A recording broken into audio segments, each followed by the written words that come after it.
je pense que c'est vrai qu'on retrouve dans ce roman à la fois enfin cette espèce de jeu mêlé entre l'humour et la mélancolie voilà, qui se ferait un chemin ensemble.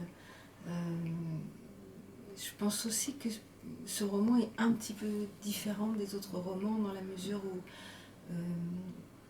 comme je l'ai écrit dans ce trouble de la catastrophe, euh, j'ai le sentiment que je ne me suis pas autorisée à être exactement dans le même lieu que celui dans lequel je me tiens d'habitude. C'est-à-dire que quand j'écris, ce qui m'importe, c'est la phrase. Et j'ai le sentiment de me tenir à l'intérieur de la phrase et de faire surgir les mondes à partir de ce flux-là de la phrase. Et j'ai ce désir aussi que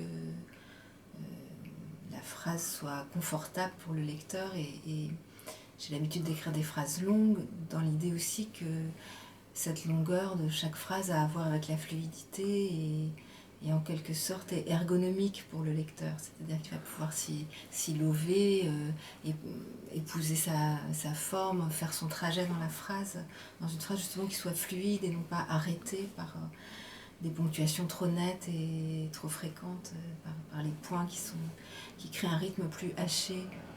Et là, je me tenais dans... Quand j'ai écrit ce livre, je ne me tenais plus dans la phrase, mais je me tenais dans cette inquiétude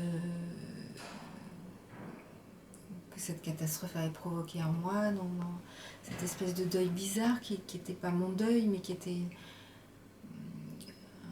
plutôt un deuil par sympathie. Enfin, et comme je me tenais à cet endroit-là, du coup, il me semble que les phrases sont plus courtes, qu'elles sont... que l'effet est un peu différent et que voilà, peut-être les phrases portent des ondes d'une autre manière, mais qu'elles sont... Je me suis moins installée dans ce luxe-là de la phrase. Enfin, je dis installée, c'est jamais une installation, mais c'est jamais installé. Mais cette idée-là, voilà, de la phrase qui serait un confort pour le lecteur, qui essaierait autant qu'elle le peut de tendre vers la beauté, d'essayer d'accéder à cette beauté impossible qui est toujours un horizon qu'on veut atteindre. Et là, je me tenais vraiment ailleurs, je me tenais dans le trouble et je me tenais dans cette nécessité d'écrire sur cette catastrophe et aussi peut-être de retenir dans le récit la mémoire d'une journée la mémoire de l'intégrité des lieux avant que la catastrophe n'ait lieu. C'est-à-dire que comme on ne sait pas avant le dernier paragraphe que la catastrophe vient d'avoir lieu, les personnages pensent en particulier au paysage du Nord, au paysage de la région de Sendai, comme s'ils étaient encore intègres.